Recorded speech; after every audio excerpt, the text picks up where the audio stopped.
Meus irmãos, a paz do Senhor Jesus. Ficamos de pé, por favor. Vamos meditar na leitura da palavra de Deus neste momento, acompanhando o evangelista irmão Douglas, que vai ler a palavra e vai levantar um clamor a Deus por nossas vidas. Bem-vindo mais uma vez a este culto e também a esta temática tão especial que nós temos. Nós tínhamos parado no final do ano, agora voltamos todos os meses, nas terça-feira, uma terça-feira por mês, nós estaremos aqui com esse trabalho Metanoia. Algumas coisas que a gente precisa ver, na palavra, com um olhar um pouquinho diferente.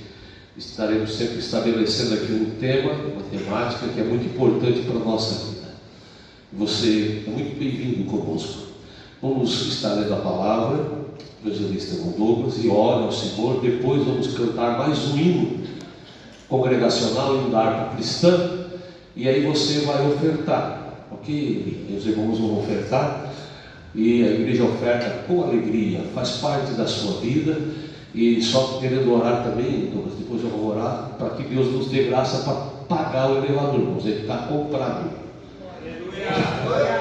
Comprado, nós temos 15 mil à vista, na entrada de 15 mil reais, e nós temos que pagar 6 mil por mês.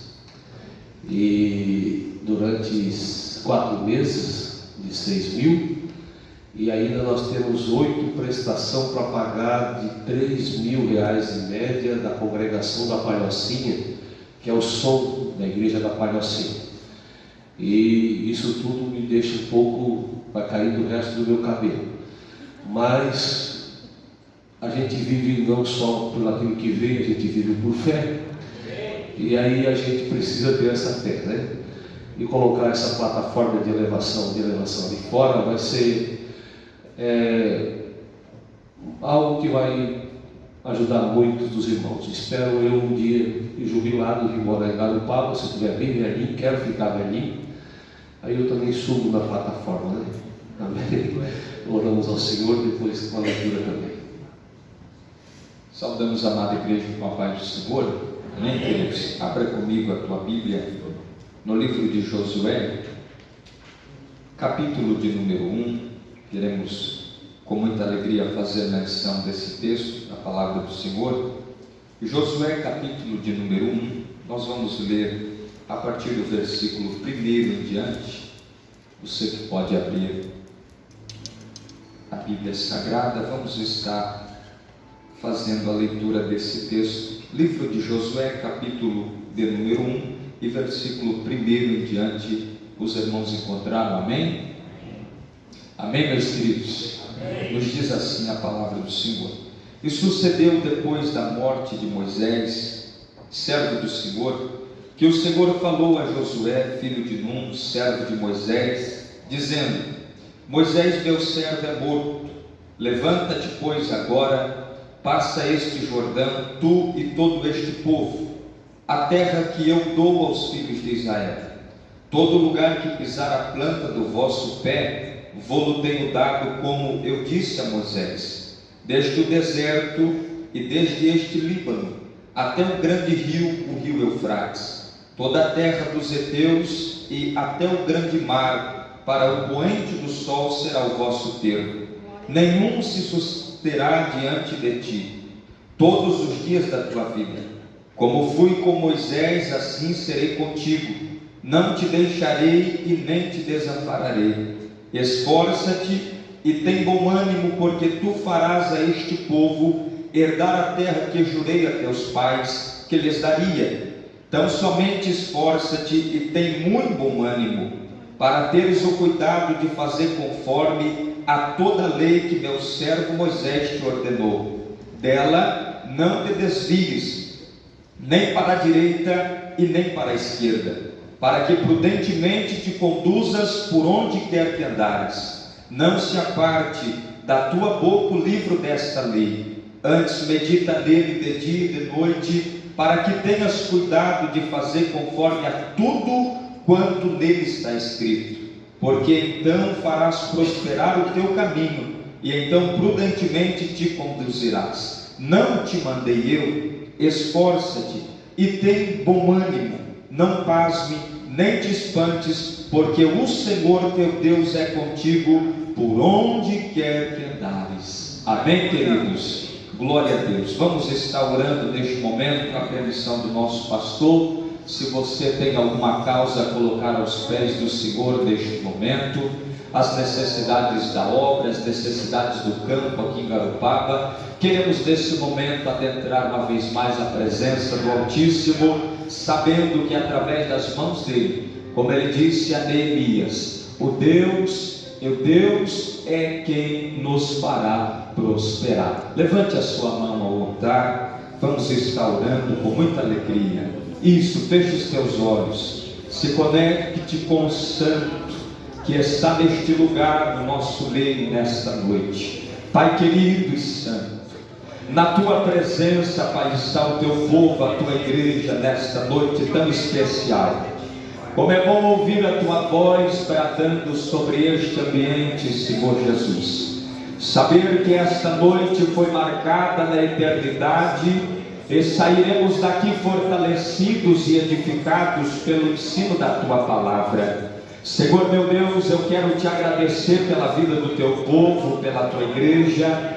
Te agradeço, Senhor Jesus, por este campo de trabalho a qual fazemos parte aqui em Garopaba.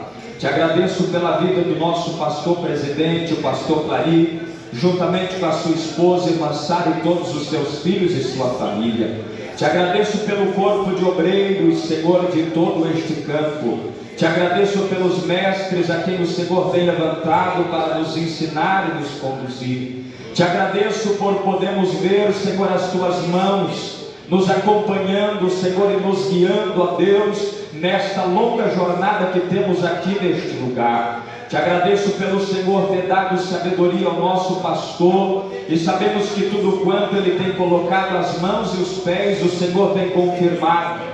Porque a tua palavra nos diz que os passos de um homem bom são confirmados pelo Senhor. Eu sei que nada aqui faltará, ó meu Deus. Eu sei que o Senhor é o Deus da providência, ó meu querido Pai.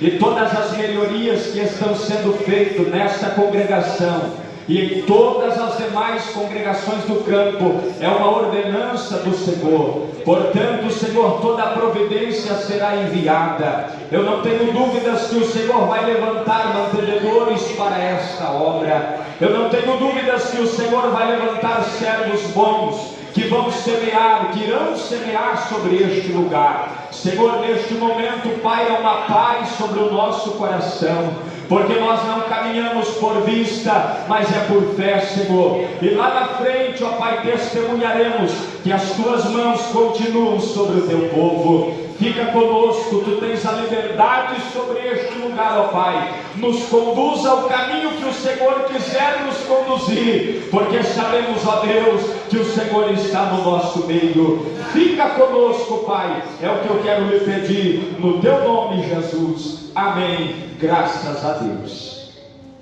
Tome teu assento e vamos ofertar, vamos louvar a Deus com alegria neste momento.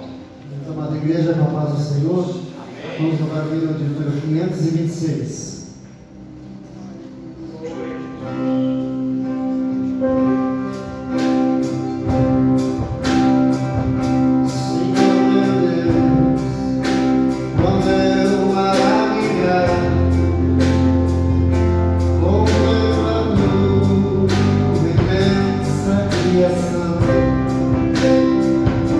Aberto o mar, o céu do teu lado.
Paz do Senhor, meus irmãos. Paz do Senhor, meus irmãos. Amém. Graças a Deus. Vamos abrir a Bíblia no Evangelho de Mateus, capítulo de número 24. Vamos ler do versículo 3 até o versículo de número 14. Vamos ficar de pé, por gentileza. Mateus, capítulo de número 24, versículo de número 3 até o versículo de número 14. No Monte das Oliveiras achava-se Jesus assentado, quando se aproximaram dele os discípulos, em particular, e lhe pediram: dize-nos quando sucederão essas coisas, e que sinal haverá da tua vinda e da consumação do século? E ele lhes respondeu: Vede que ninguém vos engane, porque virão muitos em meu nome, dizendo: eu sou o Cristo, e enganarão a muitos. E certamente ouvireis falar de guerras e rumores de guerras. Vede, não vos assusteis, porque é necessário assim aconteça, mas ainda não é o fim. Porquanto se levantará nação contra nação, reino contra reino, e haverá fomes e terremotos em vários lugares. Porém, tudo isso é o princípio das dores. Então sereis atribulados, e vos matarão, e sereis odiados de todas as nações por causa do meu nome. Nesse tempo muitos hão de se escandalizar, trair e odiar uns aos outros. Levantar-se-ão muitos falsos profetas e enganarão a muitos. E por se multiplicar a iniquidade, o amor se esfriará de quase todos. Aquele, porém, que perseverar até o fim, esse será salvo. E será pregado este evangelho do reino por todo o mundo, para testemunho a todas as nações. Então virá o fim. Sente-se, por gentileza. Graças a Deus. Manuel, dá um pouquinho mais de som, que eu estou com a minha garganta bem apoiada, por gentileza. Meus irmãos, nós estamos aqui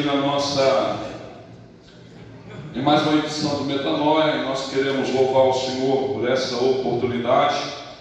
É um trabalho que o Senhor colocou no coração do nosso pastor, e ele tem dado toda a liberdade, obrigado, meus irmãos, toda a liberdade e confiança para nós desenvolvermos alguns temas um pouco mais abrangentes, temas mais complexos.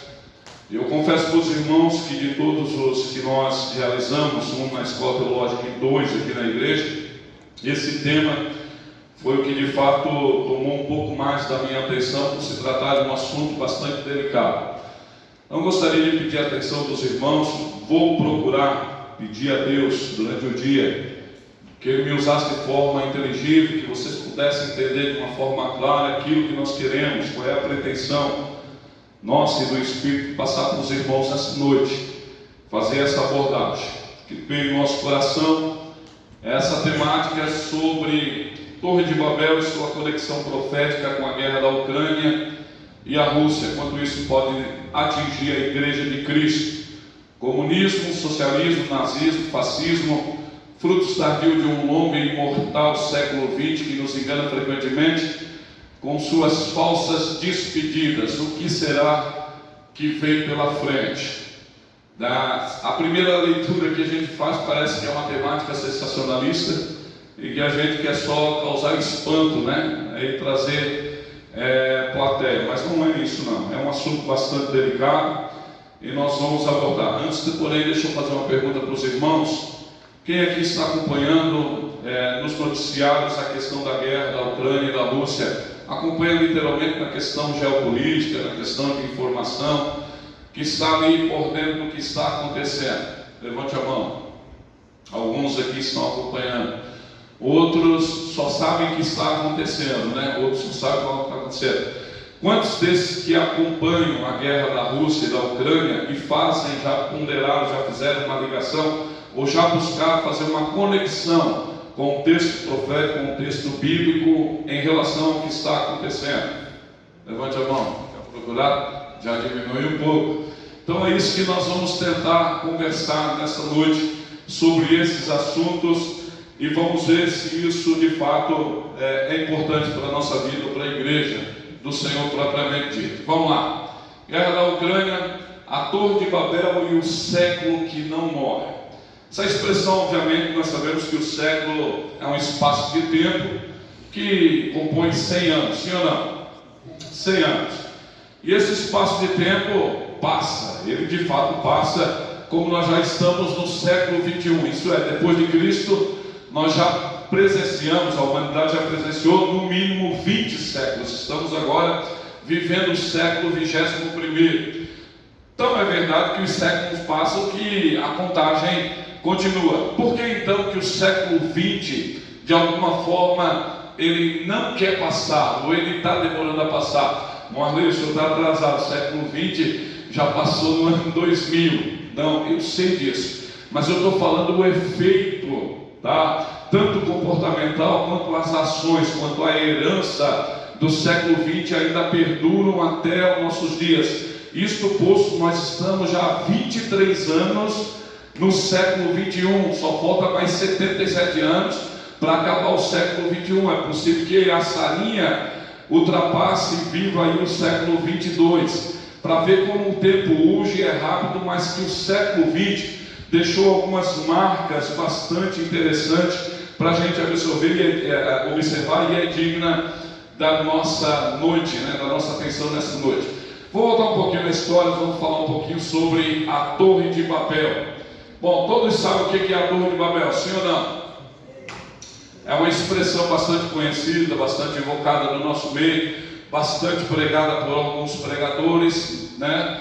E a gente vai falar, antes de falar da Torre de Babel propriamente dita, ou seja, do objeto, da arquitetura, quero falar da cidade de Babel, que essa torre estava em uma cidade, por isso o nome dela, Torre de Babel, porque ela estava localizada na cidade de Babel. Então vamos lá.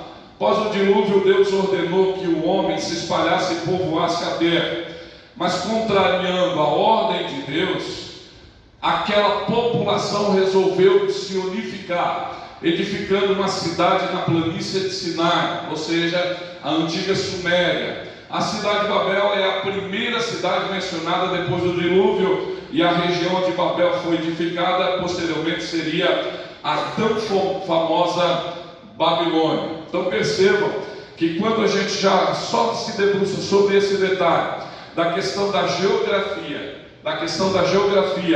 onde estava situada a Torre de Babel, né, a antiga, na planície de Sinai, a antiga Suméria, que hoje é o atual sul do Iraque. Então percebam, hoje, se é possível você chegar lá, existem 4 ou 5 possibilidades de suplemento arqueológico ou de vestígio arqueológico, da onde supostamente seria a localização exata dessa torre ou desse objeto. Nós temos 4, 5 opções, não dá para afirmar, mas nós sabemos com exatidão qual é a região atual em que se localizava a cidade de Babel, na Suméria antiga, no atual sul do Iraque, hoje lá na Palestina, e se você ir lá, você pode visitar. Então é uma região que ela é verdadeira, realmente existiu, não é uma cidade fictícia, é a primeira cidade mencionada depois do dilúvio, e posteriormente veio a ser habitada por um grande império, por um império talvez um dos mais poderosos que a humanidade já pôde presenciar, que é o Império Babilônico, tão mencionado ali pelo profeta Daniel e pela Bíblia Sagrada. Vamos lá, pelos profetas especialmente. Então a cidade de Babel foi fundada por Nimrod. Este Nimrod aí é um descendente de Noé, Ele foi fundado, que também fundou cidades como Ereque e Acade, daqui vem o Império Acadiano, Calné, quando partiu para a Síria. Ele edificou cidades como Nínive, que passou a ser capital. Lembra lá do profeta Jonas, sim ou não? Lembra do profeta Jonas, que ele teve que profetizar e exercer seu ministério na grande cidade de Nínive, tá? Reobote, Ir, Caalá e Resem. Pelo relato bíblico do capítulo 11 do livro de Gênesis, possivelmente Babel foi a primeira sede do governo de Nimrod, onde seu reino teve início. Bom, esse Nimrod aqui é conhecido dentro da teologia como ele é uma espécie de antideus. É uma projeção daquilo que seria anticristo, daquilo que seria toda figura antagônica a Deus. Você percebe que toda a Bíblia Sagrada sempre vai discorrer com a ideia daqueles que são inimigos de Deus. Não é só Satanás, mas sim os seus agentes. E durante toda a história nós vamos ver homens e mulheres que se tornaram uma arquetipia do mal. Desculpa. Arquetipia do mal. Arquetipia como sendo aqueles que se põem ou se interpõem como inimigos de Deus. Nimrod é um dos primeiros personagens da Bíblia Sagrada que se apresentam como anti-Deus, é aquele que vai contra a ordem de Deus. Percebam que a ordem de Deus depois do dilúvio era para que eles se espalhassem pela terra e povoassem a terra inteira. Então Nimrod dá uma contra-ordem e começa agora a juntar o povo, a tentar civilizar o povo, domesticar o povo, e se tornando então comandante em chefe, o comandante direto do povo, contrariando diretamente a ordem de Deus. Obviamente que Deus não ia deixar isso barato. Então ele instituiu um reino, o reino posteriormente se tornou conhecido mais como o reino da Babilônia. Vamos lá, Torre de Babel, junto com a edificação de Babel, aquele povo também começou a construir uma torre para fortificar a cidade. Essa foi uma atitude completamente contrária à vontade de Deus. A construção da Torre de Babel basicamente significava a materialização da recusa em se espalhar e povoar a terra. Perceba que a ideia de construir a torre não nasce no projeto de Deus.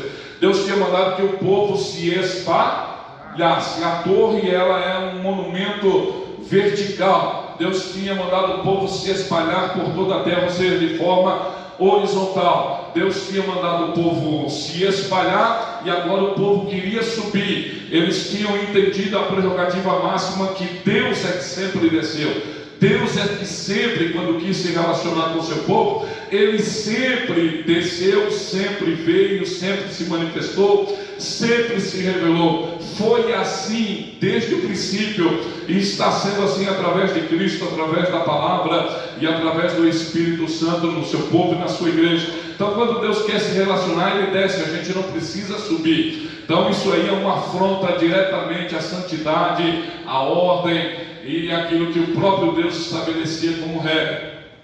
Dá para entender? Eu preciso ir rápido porque é muito vasto o assunto. Não duro, irmão, por gentileza. Tá? Dá uma ajeitadinha aí, fique de pé. Mas é interessante a gente observar essa introdução. Vamos lá. Então a expressão cujo cume toca os céus demonstra perfeitamente a soberba daquela civilização, bem como o avanço tecnológico que ela já possuía na época. Agora perceba, é uma civilização que estava bem encostada no maior cataclisma que a humanidade já tinha visto, que era o dilúvio. Já havia e tinha tido testemunha, ou seja, Noé, junto com sua família, tinha escapado, sobrevivido do dilúvio, e eles eram testemunhas oculares, testemunhas que vivenciaram na íntegra e na sua totalidade o dilúvio, a consumação, ou melhor, a terra sendo consumida pelas águas. E agora, obviamente, que isso passava como tradição oral, e aquela civilização, por estar encostada no dilúvio, eu digo no pano de fundo histórico, na questão cronológica, elas deveriam estar muito mais tementes, porque sabia, por exemplo, que o Deus de Noé, que tinha terminado o povo e tinha humilhado o povo com o dilúvio, ou matado o povo, ou exterminado o povo, também poderia fazer a mesma coisa. Mas a arrogância era tão grande daquela civilização que eles ignoraram exatamente esses detalhes, e aí decidiram construir essa espécie de monumento, esse zigurate que a gente chama dentro da teologia. Zigurate é uma construção, um prédio, né, uma edificação em forma, tá, que ela vai serpenteando, né, ela vai, é uma escada por fora, você vai subindo, ela vai, a base é grande, bem, para ver a base dela, da Torre de Babel, tinha aproximadamente 10 mil metros quadrados. O jardim suspenso da Babilônia não tinha isso. Para ver como ela era uma torre enorme, gigantesca mesmo. Você sabe que quanto maior a base, maior a possibilidade do cume atingir as alturas. Então você não pode começar com a base muito estreita, do contrário, isso aí é física, e eles já tinham noção disso. Então eles começam com um monumento de sorte que todo o esforço da humanidade existente estão exatamente alinhados no mesmo propósito de glorificar a Deus, não, de afrontar a Deus. E eles expressam: essa torre, o cume chegará no céu, e nós teremos uma cadeira no meio dos deuses. É mais ou menos isso que eles estão dizendo. Antes de subir, Deus desceu e você sabe o que aconteceu. Então percebam, era daquela situação bem como um avanço tecnológico que ela já possuía na época. O texto de Gênesis 11 não esclarece se aquelas pessoas tinham medo de uma nova inundação, mas a estrutura da cidade, a imponência da torre e a inexistência de uma sociedade totalmente integrada parece, e a existência, de uma sociedade totalmente integrada parece indicar tal condição. Se isso for realmente o que aconteceu, então esse comportamento, além de caracterizar desobediência perante Deus, também expôs a falta de confiança na promessa que o Senhor havia feito. Deus prometera que nunca mais a terra seria tomada por água, por dilúvio. Então perceba que a gente começa agora a olhar para a Torre de Babel não só como um acontecimento isolado. A gente começa a olhar para a Torre de Babel como sendo um emblema, como sendo um signo, como sendo um exemplo de tudo aquilo que a humanidade tem de pior, está quase que resguardado dentro da proposta da construção desse monumento, que é a afronta a Deus pela vaidade humana e a falta de confiança nas promessas de Deus. Ora, Deus tinha acabado de avisar, e Noé, ele era um apregoeiro, com certeza Noé, ele dizia isso, que Deus nunca mais destruiria a terra por inundação nenhuma, nunca mais. E eles deveriam confiar, porque o Deus que prometeu a chuva, mandou a chuva. Então quando Deus disse que não vai destruir a terra por dilúvio, não destruiria, e eles não têm confiança. Então eles são um símbolo de uma sociedade que afronta Deus e que não confia nas promessas de Deus. Bom, se a gente fazer um diagnóstico, uma correlação hoje com o mundo em que estamos vivendo, em pleno século 21, o que vocês dizem? Me parece que o diagnóstico é quase que semelhante, sim ou não? Sim ou não? Nós estamos vivendo, tirando a sociedade que é casada com o temor de Deus, o mundo aí fora, ela afronta a Deus pela vaidade, sim ou não? Sim ou não? Me dá o feedback, participa comigo da palestra. Afronta ou não? Com certeza. Nós vemos aí a arrogância humana, nós vemos vidas se perdendo, nós vemos países, nações, reinos, tudo sendo ruído por causa da vaidade de uma única pessoa, por causa da arrogância de uma única pessoa. E a arrogância de sistemas, arrogâncias de ideologias, e a gente tem visto que paralelamente com essa arrogância caminha a afronta também de quebrar o princípio de obediência a Deus e de não honrar a Deus, não confiando nas suas promessas ou na sua palavra.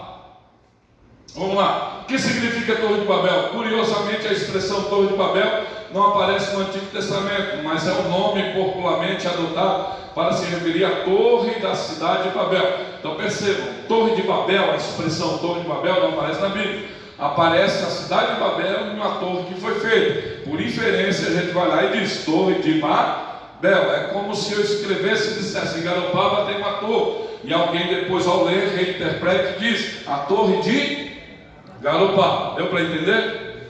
Ok, vamos lá. Palavra para torre é Migdol. Presta atenção. Migdol, que significa torre de vigia. Vocês lembram quando Israel está saindo do Egito em fuga? Lembram que o exército de Faraó está vindo atrás? Lembram do texto? Me dá um feedback, por gentileza. Lembram do texto? Lembram que quando Moisés chega diante do Mar Vermelho, ele tem um rochedo ao lado, e o nome desse rochedo é Migdol. Exatamente porque significa isso, é uma parede totalmente inexpugnável, é um rochedo que não pode ser transposto, é alguma coisa. Por isso o desespero da nação de Israel, quando eles olham para frente, vê o grande Mar Vermelho, olham para o lado, vê o rochedo de Migdol, uma torre alta de parede de rocha, e olha para trás o maior império da terra, armado belicamente, furioso para os matar. Eles estão literalmente encurralados. Por isso o clamor deles, e por isso o grande livramento do Senhor ao abrir o Mar Vermelho e eles passaram. Então, torre é Migdol, tá? Significa torre de vigia. A palavra Babel vem de Bavel, que significa portão de Deus, pela combinação do acadiano Bab e com o hebraico El. Sempre que vocês ouvirem a palavra El no hebraico, El Rafa. El quer dizer Senhor, quer dizer Deus. Rafa quer dizer cura. Rafael quer dizer, só a inversão foneticamente, por isso Rafael, no sentido vernáculo, é o Senhor que cura, o Deus que cura.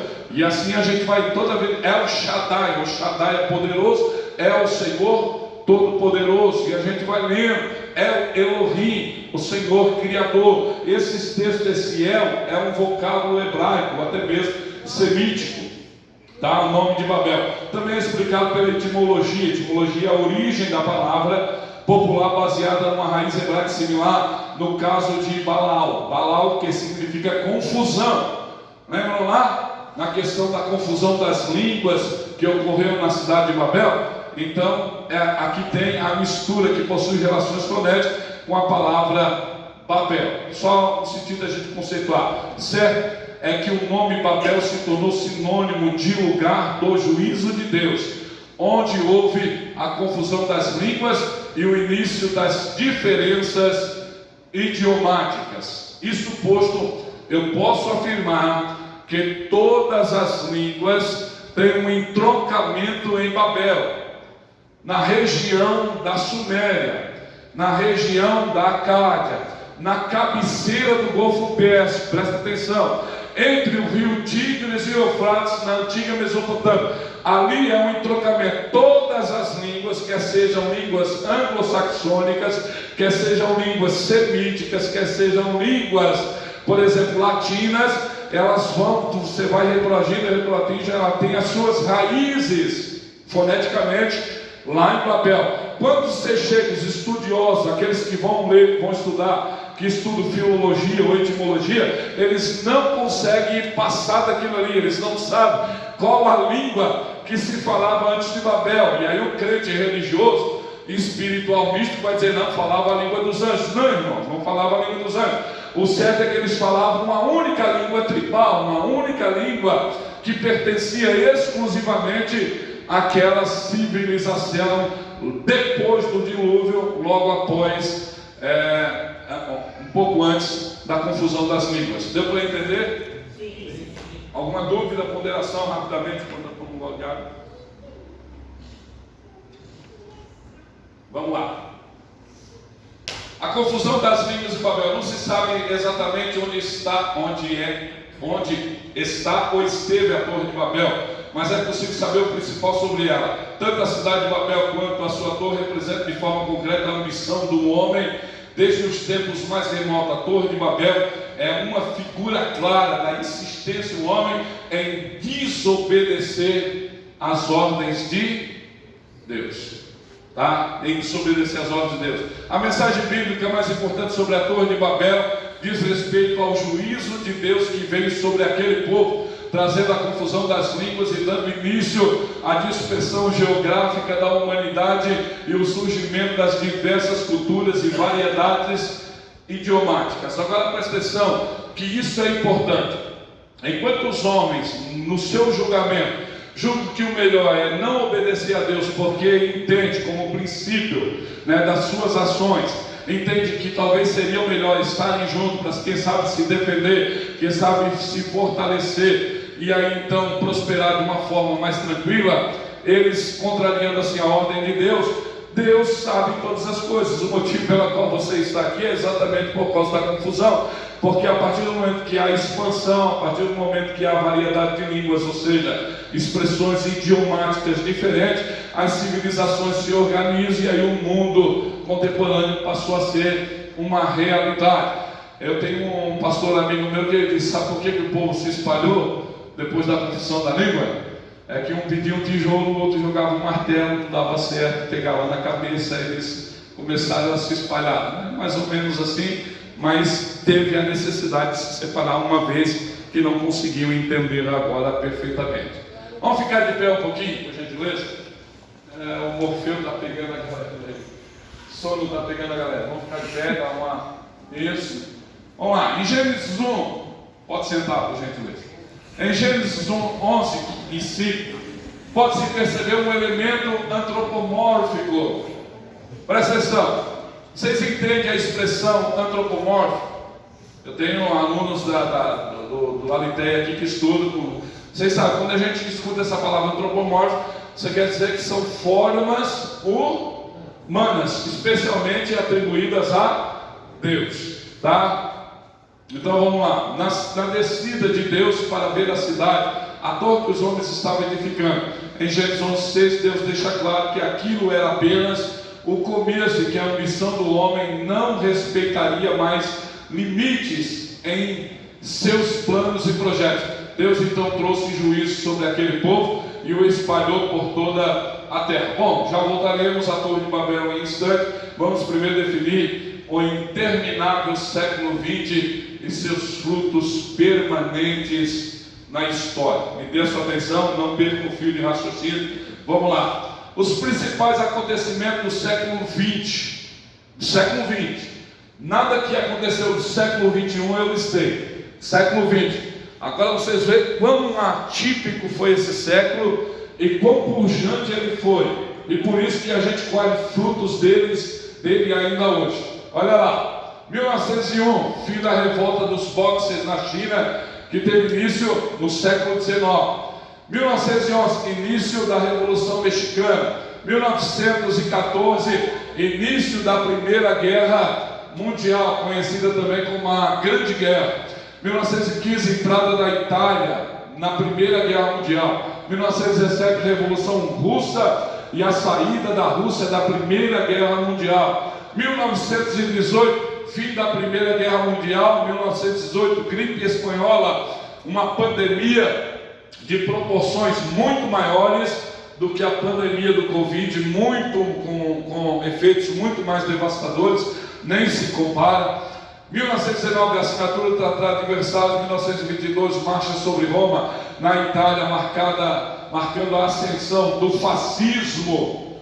E a gente sabe que o fascismo teve o apogeu na Segunda Guerra Mundial, ali o fascismo de Mussolini, vamos lá, no país. Crise da Bolsa de Valores de Nova York, nos Estados Unidos, em 1929, o evento ficou conhecido como a crise de 29. Quem nunca ouviu falar na Grande Depressão? Já ouviram falar? Quem ouviu falar na Grande Depressão? Seja sincero. Meu Deus, olha, a gente precisa ler mais um pouco, irmãos. Grande Depressão é um fato histórico, tá? É uma queda brusca do fator econômico na capacidade econômica dos Estados Unidos, que não afetou só eles, afetou o mundo civilizado ocidental todos, inclusive nós aqui no Brasil tivemos efeitos muito negativos por causa dessa grande depressão econômica nos Estados Unidos. Aconteceu também no século XX. Vamos lá. 1933, Hitler se torna chanceler da Alemanha, início da ascensão do nazismo. E aí eu não preciso dizer para vocês o quanto isso foi importante e perigoso e devastador. Me dá mais um pouquinho, Manuel, por gentileza, eu estou ficando sem voz. Início da guerra, 1936, início da Guerra Civil Espanhola, 1938, Noite dos Cristais na Alemanha, 1939, a Alemanha invade a Polônia, início da Segunda Guerra Mundial. E aí você vai ter, quem lê um pouquinho, acompanha um pouquinho a história de Israel, vocês vão ter principalmente o famoso e célebre gueto de Varsóvia na Polônia, que é um dos maiores que teve. E aí a tragédia com o povo judeu já estava sentenciada diante do antissemitismo nazista. Vamos lá. Início do regime, de um regime de caráter totalitarista da Espanha, liderado por Francisco Franco. Seu regime ficaria conhecido como franquismo. 1943, fim da importante batalha de Stalingrado, com a vitória da Rússia e a derrota nazista. Isso aqui foi de uma relevância muito grande, marcou aqui a grande derrocada americana nazista alemã, exatamente porque Stalingrado foi um fronte na União Soviética. Stalingrado quer dizer a cidade de Stalin. Stalin era o chefe supremo do comunismo soviético. E vocês precisam entender isso, que quando o Stalingrado se coloca como se fosse uma barreira, e o frio soviético vai emperrando as máquinas de guerra e de combate alemã, e os atiradores de Stalingrado russo vão baixando, vão causando danos e prejuízos nas tropas alemãs. O nazismo enfraquece e aí os Estados Unidos entra na peleja e o eixo do mal, aquele eixo, né, conhecido como Alemanha, Itália, Japão, ele é enfraquecido e a Segunda Guerra então é vencida pela Rússia e pelos Estados Unidos, certo?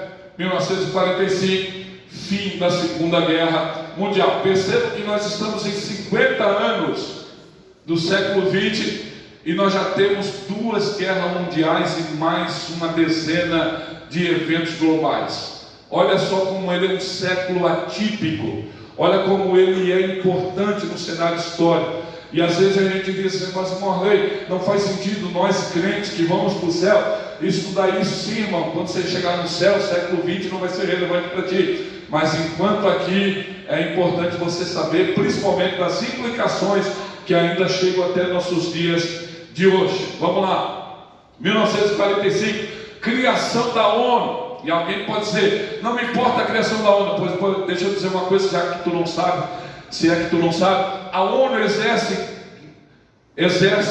força direta e indireta sobre você aqui e agora. Sobre você aqui e agora. Sobre a igreja, não a igreja celestial, corpo misto, mas a igreja institucional, porque é garantida a nossa liberdade através da instituição ou da força moderadora, que são os exércitos nacionais. E aí não vou entrar em muito detalhe, senão eu não tenho tempo para abordar tudo. 1947, criação do Plano Marshall pelos Estados Unidos. 1947, início da Guerra Fria. E a Guerra Fria foi uma guerra que perdurou até 1991. E todos sabem quanto ela foi extremamente relevante para o crescimento econômico, geopolítico e financeiro dos países ocidentais, principalmente ocidentais. Guerra Fria é aquela briga ideológica. Sabe o significado de Guerra Fria? Quem sabe? Define para mim aí rapidamente. Para mim não ser o único a falar hoje à noite aqui. Alguém define para mim o que é Guerra Fria? A Segunda Guerra Mundial e a Primeira Guerra Mundial foram guerras bélicas. O que é isso? Guerras quentes, armamentistas, guerras que eram através de bombas, de chumbos, de tiros, guerra quente. Agora o que significa Guerra Fria? Significa que não tem nenhum tipo de material bélico em jogo? Não tem, mas eles estão nos paióis. Agora o jogo é ideológico, é de pensamento. Lembram? Quem tem mais de 45 anos? Quem tem aqui? As mulheres não precisam se acusar, tá? Mais de 45 anos vão lembrar daquela brigazinha entre os Estados Unidos, a corrida espacial, lembra? A Rússia colocou um foguete, os Estados Unidos vai lançar outro, a corrida espacial, tudo guerra ideológica, para mostrar quem era mais forte, quem tinha mais potência, quem dominava mais o mundo. Depois a gente tem o final dela, obviamente, mas a Guerra Fria aconteceu, está nos anais da história. 1948, fato relevantíssimo, olha aqui, de uma relevância cósmica, a meu ver. Alguém não dá muito valor? 14 de maio de 1948, a nação de Israel se torna agora uma nação, evocando o cumprimento da profecia de Isaías 66, onde diz: coisa maravilhosa se viu e não se viu coisa semelhante a essa. Porventura poderia nascer uma nação em um só dia, poderia se criar um só povo, um povo só em um só dia, pois Sião deu à luz a seus filhos e nasceu Israel. Só essa profecia aqui, irmãos, só isso aqui já deveria ser mantenedora da tua fé. Você já deveria dizer assim: vale a pena crer em Deus, porque Deus é fiel. Sabe por quê? Porque Isaías profetizou isso 740 anos antes de Cristo, e ela se cumpre quase 2.500 anos depois. Pois não, doutor? Foi no brasileiro.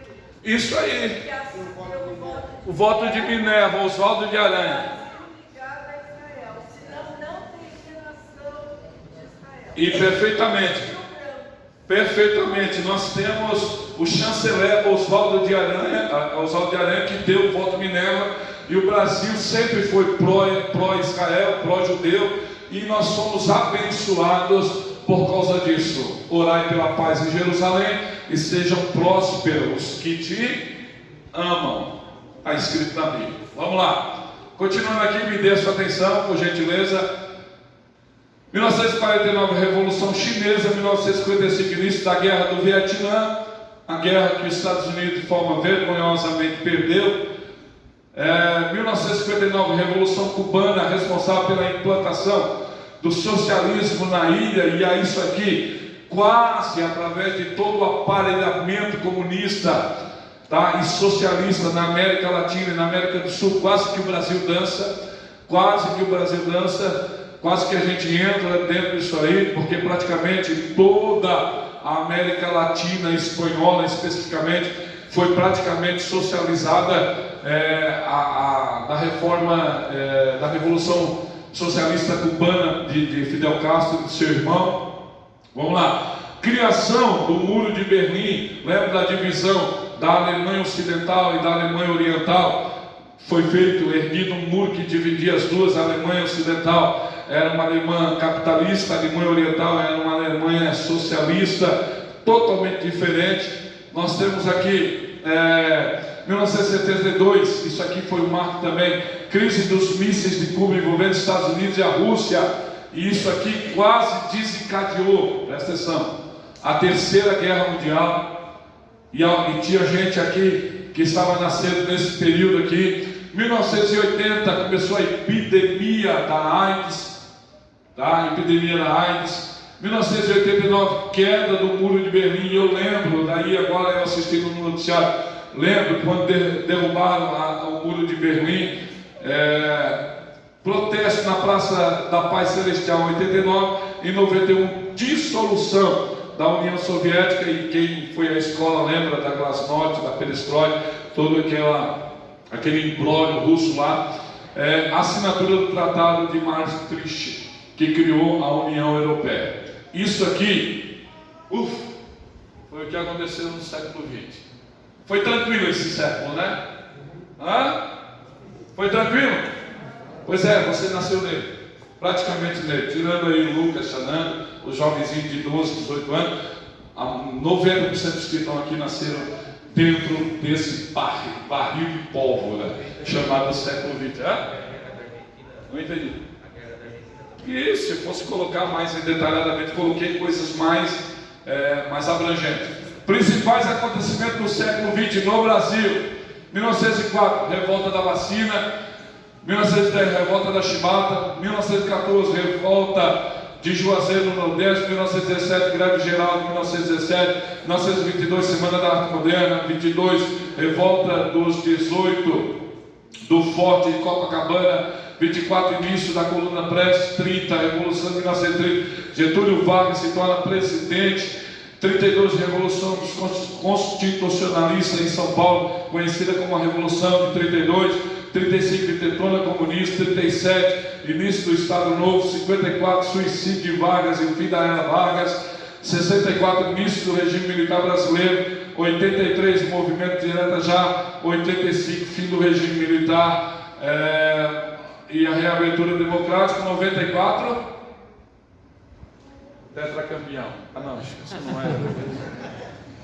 Isso não é relevante, né? Vamos lá. Século XX. As dificuldades já começam com os nomes praticamente impronunciáveis. Em frente da história, nossas mentes se curvam diante das dificuldades de explicarmos guerras tão cheias de ismos. O uso de ismos serve para denominar a comunidade, visões que compartilham certas práticas e procedimentos comuns, com longa tradição histórica. Exemplo: comunismo, socialismo, racismo, fascismo, nazismo, capitalismo e todos os ismos que tem aí pela frente. São frutos tardios de um longo século XX que nos engana frequentemente com suas falsas despedidas, mas se comporta como um inquilino despejado da história, que deixou tantas contas a serem pagas e tantas coisas dos cômodos sociais, políticos, econômicos, culturais e religiosos do mundo, que sua ausência se transformou numa presença aterrorizante. Está mais para habitarmos em Marte do que sepultar este século de forma definitiva. Aquilo ali está mais para habitar em Marte do que sepultar esse século de forma definitiva é a hipérbole que eu coloquei, tá? É só um exagero meu, mas só para expressar como ele se recusa a morrer, só para expressar como ele é aquele inquilino que ninguém quer. Lembra daquele inquilino desejado? Que quando sai, deixa a tua casa, você vai olhar para a casa, está tudo quebrado, tem um monte de conta para pagar, você soma todo o tempo que ele ficou, o Denis já deve ter pego uns desses, né, Denis? Todo o tempo que ficou alugando tua casa, você vê que ficou no prejuízo. É mais ou menos assim. Século XX, ele está custando caríssimo para nós, principalmente aí de forma ideológica. A herança que nós estamos assumindo hoje, ideologicamente, e que está afetando a igreja, essa liberdade, ou essa libertinagem, sabe, de forma agressiva, eu digo essas reformas no campo moral, são heranças do século XX, tá? Isso não nasceu agora. Não pense que essas guerras ideológicas, não pense que esse liberalismo moral, não pense que essas batalhas estão acontecendo, estão vindo agora do século XXI, não. São heranças lá de trás. Movimentos como o movimento feminista, liderado por exemplo como Simone de Beauvoir, já começou lá, e Jean Paul Sartre, já começaram lá no meados do século XX, irmãos. Tá? Mulher não nasce mulher, se torna mulher. E aí, claro que a gente sabe que os movimentos que foram, por exemplo, prejudicados através de patriarcado, através de machismo, através de monopólio de homens, e eu sei que teve alguns grupos que de fato foram prejudicados, que deveria ser feita equiparação social e não uma espécie de inversão de valores, e agora eles estão vindo como se fosse obrigado a gente comer na cartilha deles ou fazer o que eles desejam. Então é complicado, é uma herança do século XXI. Estão entendendo o que eu estou querendo passar, sim ou não? Sim. Estão mesmo? Estão mesmo? Sim. Amém? Vamos lá.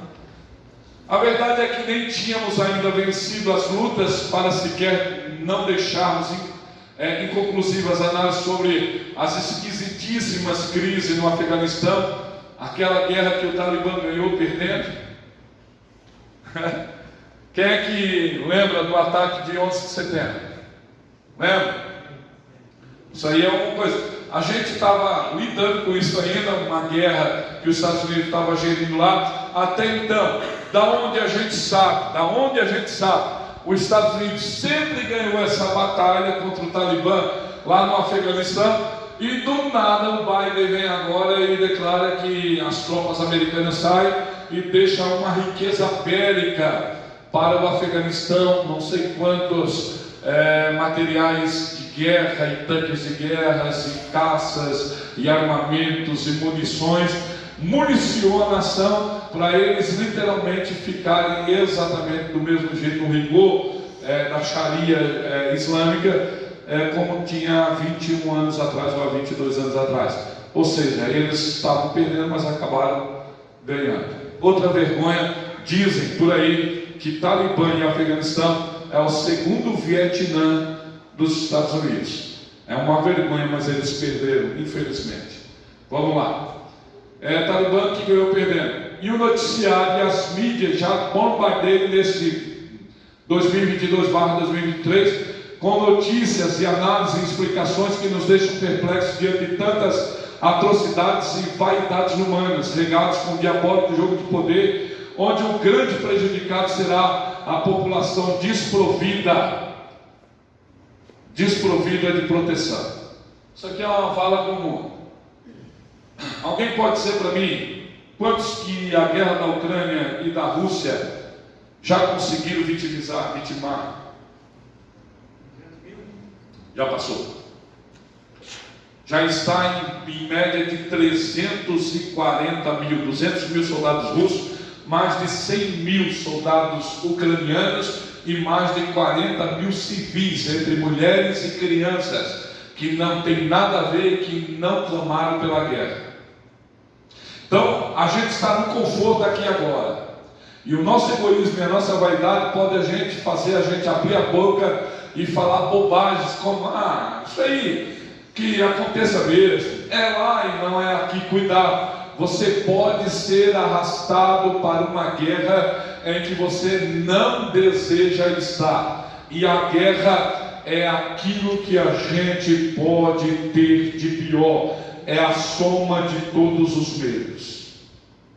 Escute o que eu estou dizendo, é a soma de todos os medos, onde tua dignidade, onde teu direito, onde tua liberdade são cerceados em nome de um propósito obscuro que você não sabe porquê, e você acaba morrendo, dando a sua vida, perdendo sua família e vendo coisas horríveis acontecer por nada, literalmente por nada. O século XX está gritando nos nossos ouvidos, dizendo que é possível que isso aconteça, e o século XXI começou exatamente como começou o século XX. Então, cuidado, nós, quanto igreja, temos o papel de interceder, de clamar por paz, e dizer, não seja aquele crente religioso tolo que diz, não vai se cumprir as escrituras, e é necessário que guerra, Jesus disse, é necessário que guerra que aconteça, mas Jesus, olha ali, Jesus disse, vede que ninguém vos engane, vede que você não seja arrastado por isso, sem ponderar, sem pensar, vede que você não seja um agente do caos, vede que você seja o promulgador da paz. É diferente, irmão. Então você não pode ser um instrumento, tá, de morte e de tristeza e de dor, de angústia para teu próximo, para teu semelhante. Nós temos que ser instrumento piedoso de paz e de pacificação. Ou vocês concordam ou discordam? Bom, é possível que alguém discorde, mas fica à vontade, tá? Então isso aqui, acha que é fácil? Isso aqui não são militares que estão sendo sepultados, não. São civis, homens e mulheres. É a máquina abrindo uma vala. Vocês sabiam que na Segunda Guerra Mundial, em uma noite, na Rússia, ou melhor, na Ucrânia, em Kiev, foi morto 39 mil judeus em 2 noites, porque não dava a ter 39 mil judeus foram mortos em uma vala comum. 39 mil. A cidade de Garopaba tem 30 mil pessoas, pega mais 10 mil emprestados de Ibituba e mate tudo em 24 horas a tiro. Não foi em câmera de gás, não, a tiro. Então, eu nem vou falar aqui das atrocidades que foram cometidas, porque você sabe, eu não tenho tempo para isso. Vamos lá. O que chama e une uma multidão de espectadores globais neste furacão de acontecimentos que nos foi legado sem autorização, é um gigantesco porquê. As explicações são muitas para uma guerra de altíssimo nível de complexidade, mas se qualquer um dos elementos geopolíticos, econômicos, históricos e mais uma dúzia de áreas do saber estiver faltando, a conta não vai fechar. A pergunta é, por mais que eles não justificativas plausíveis para uma nova guerra, por quê? Mas, irmão, a guerra é entre a Ucrânia e a Rússia. Irmão, a guerra não é só entre a Ucrânia e a Rússia. A guerra é entre a Rússia, ou o antigo Pacto de Varsóvia, com a OTAN, que tem como chefe os Estados Unidos, que tem acordos laterais e bilaterais e unilaterais com o Brasil. Logo, se um desses gigantes for arrastado para a guerra, nós seremos arrastados também. E nossos jovens, nossos filhos, nossas mulheres, nossa igreja, tudo nós perderemos. E aí, vamos ver se vale a pena cruzar os braços ou não dobrar os joelhos e interceder por paz. Aí é fácil. É fácil porque a gente está tudo tranquilo aqui, sim ou não? Sim, irmãos, você vai para casa agora sob o doce manto da liberdade. Você vai dormir numa cama quente. Mas nós temos a igreja de Jesus Cristo na Ucrânia, que está dormindo, deitada sobre o sibilar das armas, sobre o assobio dos foguetes. O que faz eles dormir, Douglas, são os barulhos dos tanques de guerra. São mártires que estão sendo produzidos agora e estão chegando diante do altar de Deus.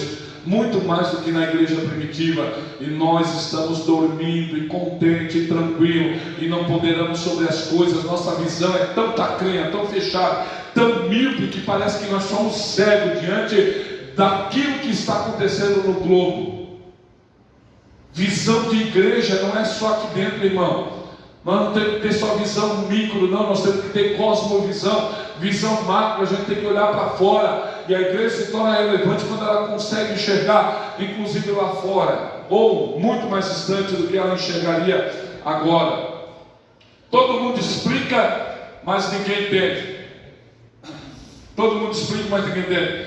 Os projetos de expansão não são inéditos. As justificativas se aperfeiçoam de tempos em tempos, mas os movimentos de defesa que cedo ou tarde se configuram em ações enlouquecidas, nós já vimos antes. Ou seja, não, o motivo pela qual nós estamos deflagrando a guerra é nobre, e todos verão a grandeza do nosso motivo. E aí depois, irmão, é um Deus nos acuda, e é todo mundo de forma a ser puxado numa sucção, sabe, num vórtice totalmente louco, ensandecido, de homens que não tinham juízo. Hitler também tinha um propósito nobre.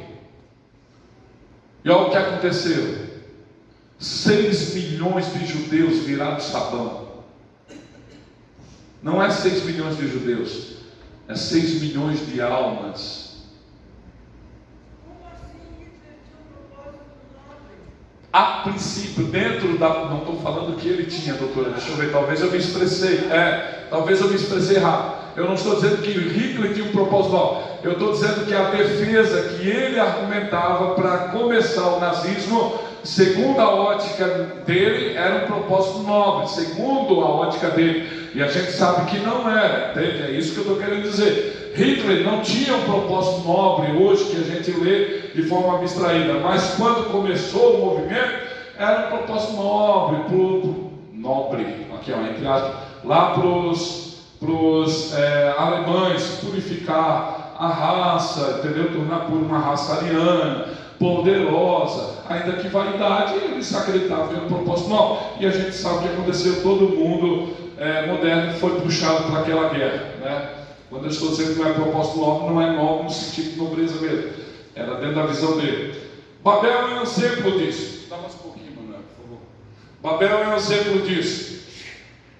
Olhando rapidamente para essa história, até parece que o projeto era de expansão ou de sobrevivência. Disseram: venham, vamos construir uma cidade em uma torre cujo topo chega aos céus, e tornemos célebres o nosso nome, para que não sejamos espalhados por toda a terra. Mas a radiografia da revelação não deixou um engano às escondidas. Isto é apenas o começo. Agora não haverá restrição para tudo o que planejam fazer. A construção da torre não era o objetivo, ele era antes de tudo o método.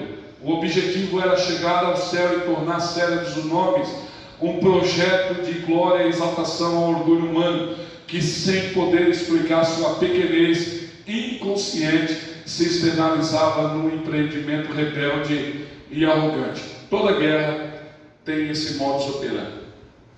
Toda guerra tem um pretexto, tem uma justificativa, e ela vai exercer um método, e esse método é irrigado, é totalmente orvalhado pela arrogância e pela rebeldia humana, tá? Babel é a síntese clássica da glória humana.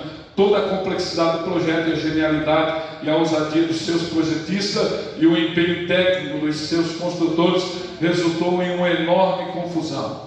Assim é toda ação promovida pelo orgulho, todo mundo explica, ninguém entende. Vamos lá, sobram narrativas sobre defesa de seus territórios, ideias e valores. As justificativas caem como chuva sobre gastos, estapafúrdio com armas, todos à mesa com números e planilhas explicam, mas as crianças sem pais, as mães sem filhos e os idosos sem teto simplesmente não entendem. Vamos lá, você chega e pega, vamos botar aqui agora, a OTAN exerça, eu já vou explicar um pouquinho o que é a OTAN, exerce o papel de mediação entre Putin, Vladimir Putin e Volodymyr Zelensky, que eram os dois presidentes, Rússia e Ucrânia. Qual é o motivo pela qual o Putin alega está efetuando, que para ele não é uma guerra, no discurso dele, é uma ofensiva militar especial, tá? Antiterrorista, alguma coisa desse tipo. É um nome fictício para mascarar a guerra. E ele tem as suas intenções, ele tem a sua justificativa, tem os seus propósitos, e tudo isso nós sabemos que é por causa da vaidade humana. Vamos lá. Velhos diante da mesa e jovens diante dos estilhaços. Em tempo real vemos a cobertura da guerra pela internet e canais. Um repórter conhecido, tremendo de frio, acompanha uma família de agora refugiados chegar até uma das fronteiras. Não percam isso. Um grupo de voluntários depositou uma quantidade tão grande de brinquedos que as crianças podem até escolher. Alguns distribuem roupas e alimentos para aqueles que chegaram no momento e local exato. Outros não foram tão afortunados, ou seja, morreram. Da porta do ônibus um homem grita uma frase. Possivelmente ele já tenha feito isso algumas dezenas de vezes desde o início do conflito. O repórter assusta, os refugiados se posicionam em uma fila e se movimenta ônibus adentro. São vários idiomas e nacionalidades na cena: ucranianos, poloneses, ingleses, nigerianos, brasileiros, ajudando e sendo ajudados. Ninguém explica, mas todos entendem. Agora vamos lá. Lá no começo da guerra, todos explicavam e ninguém entendia. E nós temos um misto de gente falando uma variedade de línguas ali, um monte de imigrantes sendo confundidos, uma gritaria, uma desordem. Não tem como, porque isso é projeto humano. Agora eu vou confrontar com uma premissa bíblica. Ninguém explica, mas todos entendem. Qual dos males que nos aflige nesse novo século velho não tem um caso sério com a vaidade e a mediocridade travestida de grandeza? Da janela que a minha Bíblia abre, vejo o maior projeto de expansão de um reino, de Cristo, de Deus. É chegando a vós o reino dos céus. Na história, uma ofensiva inicial protagonizada pelos discípulos de Jesus em Jerusalém se tornou um símbolo de sucesso com mais de 3.000 vidas conquistadas. Um olhar desatento não percebe que não é apenas uma nova religião que está surgindo, e a pregação não é o objetivo, é o método. Olha aí, e estavam morando em Jerusalém judeus, homens piedosos vindo de todas as nações debaixo do céu. Assim, quando se fez ouvir aquela voz, afluiu a multidão, que foi tomada de perplexidade, porque cada um os ouvia falar na sua própria língua. Estavam atônitos e se admiravam, dizendo: vejam, não são galileus todos esses que aí estão falando? Então, como ouvimos falar, cada um em nossa própria língua materna? Olha aqui, somos, conte comigo, quando eu falar o nome, conte um, vamos lá: partos, medos, elamitas, naturais da Mesopotâmia, Judéia, Capadócia, Ponto, Ásia, Frígia, Panfilha, Egito, Líbia, Cirene, romanos, cretenses, árabes. Estavam ali reunidos 16 nações representadas no dia de Pentecostes. Percebe? Na Torre de Babel foi instituída a variedade das línguas, eles não entenderam, se dispersaram. Agora veio o reino de Deus, uns estão falando diversas línguas, ninguém consegue explicar, mas eles conseguem entender. Sabe o que é isso? Toda guerra humana é projeto oriundo de Babel, do coração vaidoso. Toda essa batalha espiritual que nós dizemos que a igreja está na vanguarda é projeto de Deus, a única guerra que deve ser justificada. Deu para entender? Sim ou não? Deu para entender a aplicação? Ok? Vamos lá. Uma análise divina, mais uma vez, não deixou escapar. O que está acontecendo é o que foi dito por meio do profeta Joel, e acontecerá nos últimos dias, diz Deus, que derramarei o meu Espírito sobre toda a carne. Algum tempo depois, o dilúvio. As mentes se esqueceram do Criador, o orgulho humano predomina, o Espírito se retira, o amor se evapora, todos se falam e ninguém se vê. Algumas semanas depois da crucificação, a mente se recorda, a graça divina predomina, o Espírito se apresenta, o amor triunfa, várias línguas diferentes do auditório, ninguém consegue explicar, mas todos conseguem entender. Vale glória a Deus aí? Vamos lá. O contra-ataque de Deus nesse mundo confuso que todos explicam e ninguém entende, são corações cheios do Espírito Santo. A única alternativa para a paz, que excede todo o entendimento, paz promovida por bem-aventurado, atos pacificadores, que como palavras e ações promovem as necessárias e indissociáveis paz de Deus e a paz com Deus. Ele não garantiu que teríamos todas as explicações dessa guerra. Ele garantiu que teríamos uma companhia, um consolador, sem que ele explique absolutamente tudo. Temos certeza de como a história vai acabar. Cenário geopolítico dessa guerra, só para mim poder concluir, já para terminar. Olha aí, a OTAN, Organização do Atlântico Norte, né? São os países da OTAN. Nós temos 30 países que compõem a OTAN.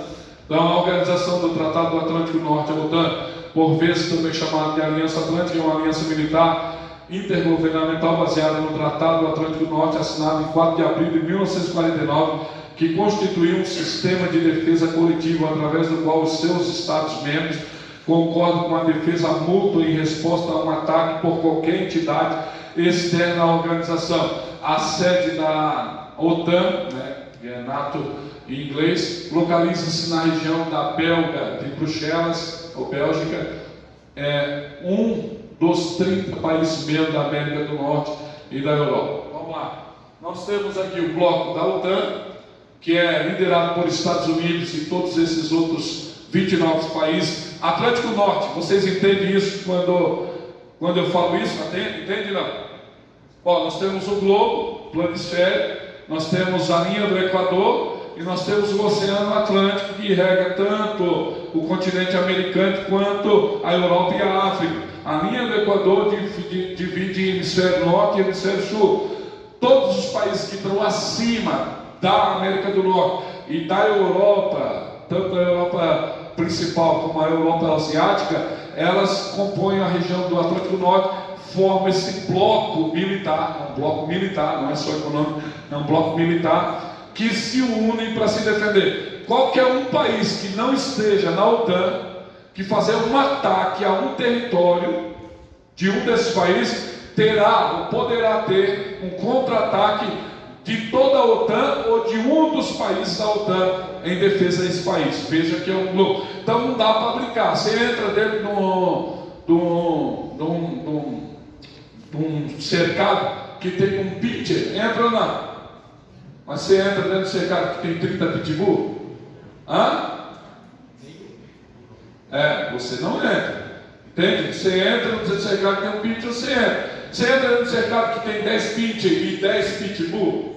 Não. Então, esse bloco serviu para proteger e para minimizar investidas de outros países ideologicamente diferentes que possam tentar criar uma guerra. Bom, em contraponto, isso aqui foi criado em 49, em contraponto, presta atenção, foi criado o Pacto de Varsóvia, que no início era a União Soviética, que tinha 15 países dentro do bloco, com mais 7 países, ou seja, 22 países. Também foi criado o Pacto de Varsóvia para poder fazer um contraponto. Então, em azul nós temos praticamente a OTAN e em vermelho nós temos o Pacto de Varsóvia. Literalmente agora o mundo está dividido. E você cresce sem saber que você está literalmente vivendo dentro de um país, ou melhor, dentro de um globo que é um barril de pólvora. Presta atenção, a Rússia tem 6.250 ogivas nucleares ativas. Vou repetir: 6.250 ogivas nucleares ativas. A Fat Man e a Little Boy foram as duas ogivas nucleares que varreram Hiroshima e Nagasaki. Elas são pequeníssimas perto das potências que possuem hoje as bombas nucleares atuais. quais?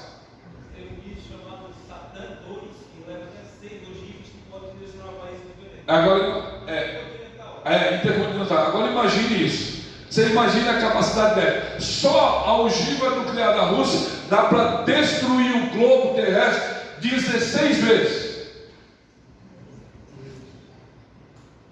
Da Rússia. Os Estados Unidos tem mais 5.500, porque ele desativou muito, mas ele ainda tem só 5.500 ativas e é o único país que possui 100 bombas nucleares em outros territórios que não sejam dele. Ou seja, ninguém pode brincar literalmente com os Estados Unidos, porque ele pode literalmente dizimar o globo terrestre.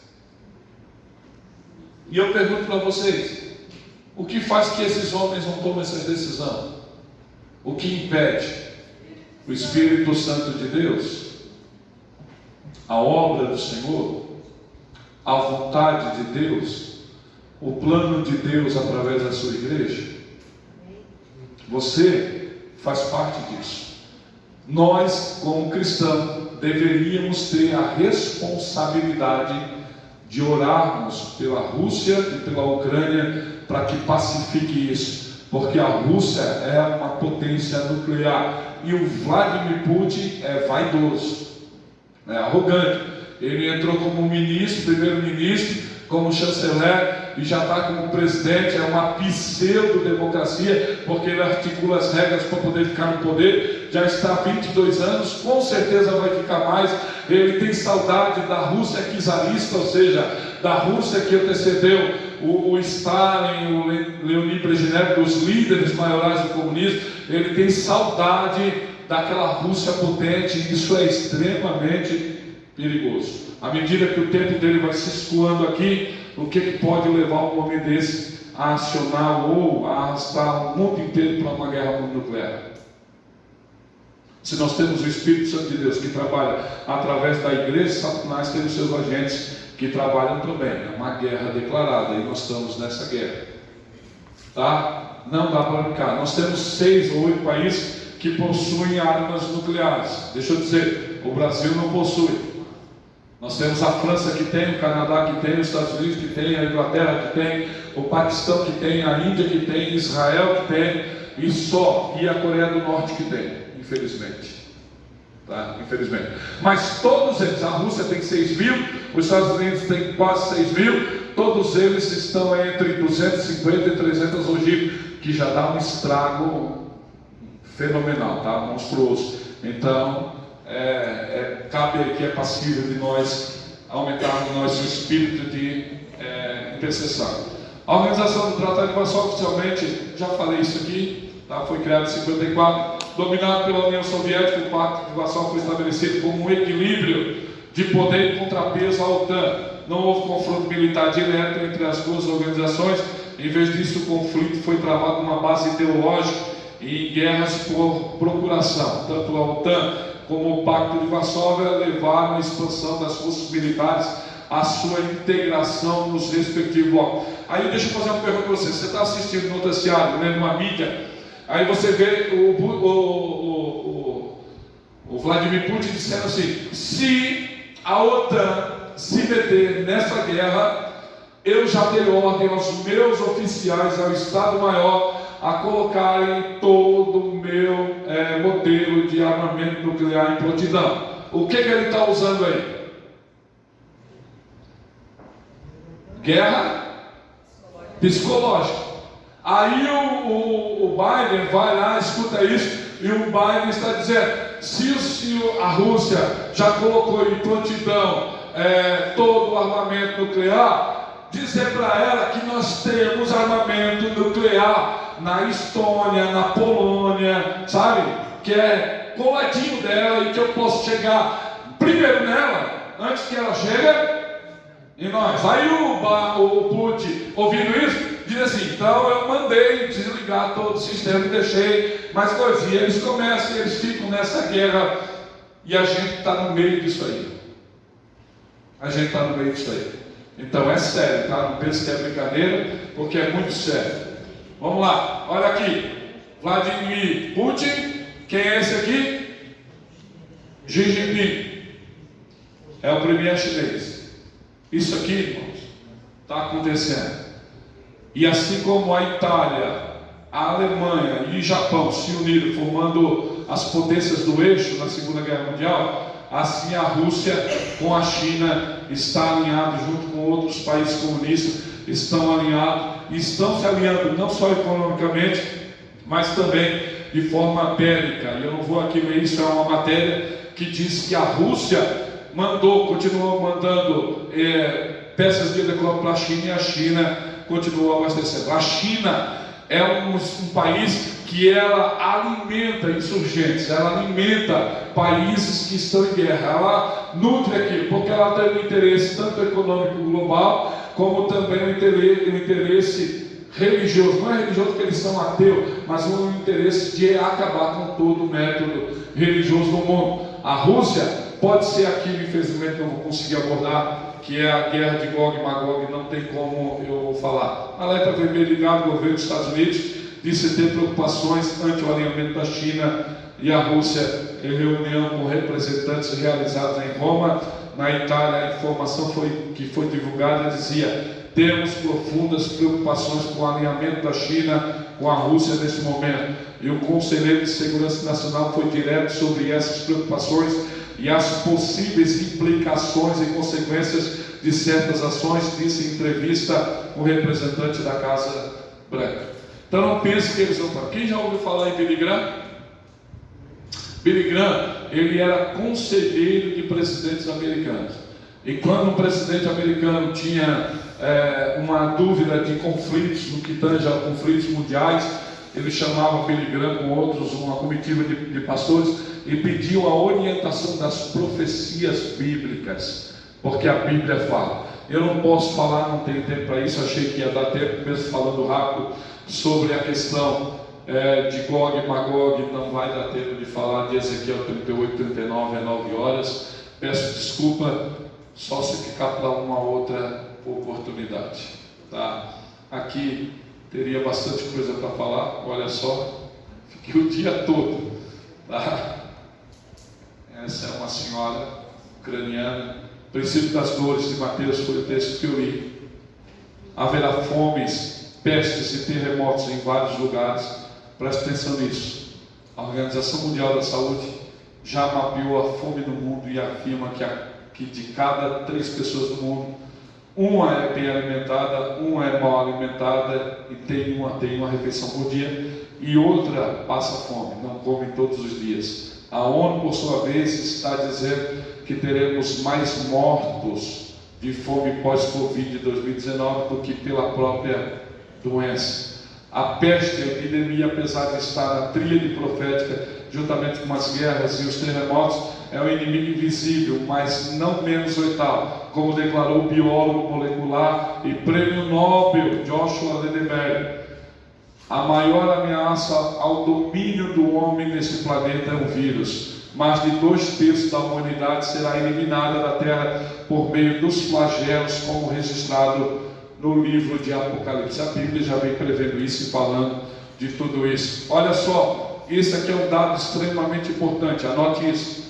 Os sismólogos, não é os que sismam não, os que estudam o terremoto, citam a seguinte estatística sobre o número de terremotos do século I, 15, século VII, 17 terremotos, século XVIII, 115, século XIII, 115, século XVIII, 640, século XIX, 2119, século XX, 5.750 terremotos. No século XX, no século passado, 5.750 terremotos. Nós não temos aqui nem o terremoto da Indonésia, que matou de pancada 250 mil pessoas. Vocês sabem como é que foi o terremoto da Indonésia, né?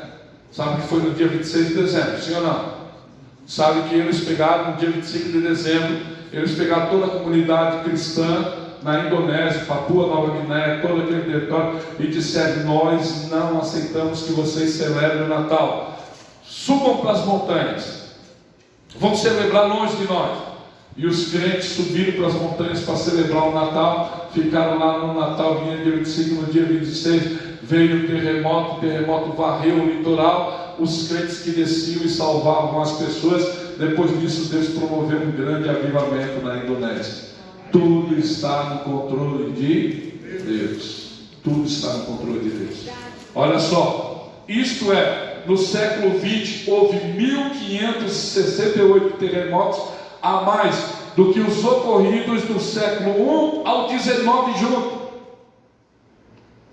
De 1800 a 1900, cerca de 400 mil vidas foram perdidas em terremotos e tsunamis. De 1901 a 2000, quase 3 milhões de pessoas morreram nesta tragédia. E o mais potente deles, acho que foi 9,5 na escala Richter, foi no Chile, tá? Um aqui, nossos vizinhos. 3 milhões de pessoas morreram nessa tragédia. E no século XXI, quantas vidas serão perdidas por essas catástrofes? A guerra da Rússia e da Ucrânia, não consigo mais falar. A guerra da igreja. Enquanto estivermos aqui como igreja do Messias, devemos orar pela paz, conforme Jeremias 29:7. E procurarei a paz na cidade, para onde vos fiz transportar em cativeiro. Orai por ela ao Senhor, porque na sua paz vós tereis paz. Tá, Gog e Magog de Apocalipse. Não deu tempo de cozinhar as batatas, infelizmente. Vamos ficar de pé e vamos orar. Muito obrigado a atenção de vocês, a paciência. Sei que não é um assunto daquele que gostou de dar glória a Deus, mas essa não é a função do Metanoia. A função do Metanoia é causar introspecção em vocês, é causar alguma espécie de curiosidade. Se pelo menos sair gente daqui dizendo: olha, vou olhar diferente para o que está acontecendo no mundo, eu creio que o objetivo já foi alcançado. Nós queremos pedir aqui, irmão Betega, vem cá fazer essa oração e agradecer a Deus. Temos aqui o Ronei de Santa Maria.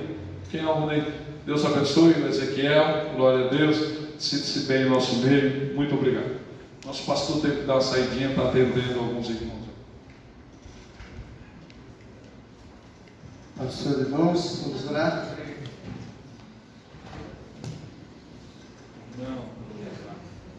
Feche seus olhos. Bendito Deus soberano, nós só temos a Te agradecer, Senhor, porque sabemos e reconhecemos no nosso íntimo que Tu estás no controle de tudo e de todos. Todas as coisas estão patentes aos Teus olhos. Nada escapa dos Teus olhos, das Tuas mãos e do Teu poder, da Tua soberania suprema sobre tudo, Senhor. Nós Te rendemos graças porque até aqui Tu tens nos ajudado. Obrigado por essa tão grande oportunidade dessa noite, pelo aprendizado de hoje, Senhor, pela vida do pastor Arley e por tudo que foi ministrado nessa noite. Tudo seja sempre para a glória e louvor do Teu santo e eterno nome. Amém. Meus irmãos, quinta-feira nós temos o nosso grande culto Noite dos Vencedores. Sexta-feira à tarde também, sábado nós não temos nada, aqui na sede não. Domingo, pela manhã, grande consagração de escola bíblica dominical, será o encerramento da lição sobre avivamento, não perca. Quem puder vir trazendo um prato, não é um prato vazio não, um prato com um bolinho, alguma coisa, nós vamos celebrar com um grande café ali para a glória do nome de Jesus. Terminamos aí com a grande coinonia dos crentes, amém? E à noite nosso culto aqui na sede. Que a graça e a paz do nosso Senhor e Salvador Jesus Cristo, o amor de Deus, a comunhão do Espírito Santo seja com todos e todas dizem amém. Estamos despedidos na paz do Senhor.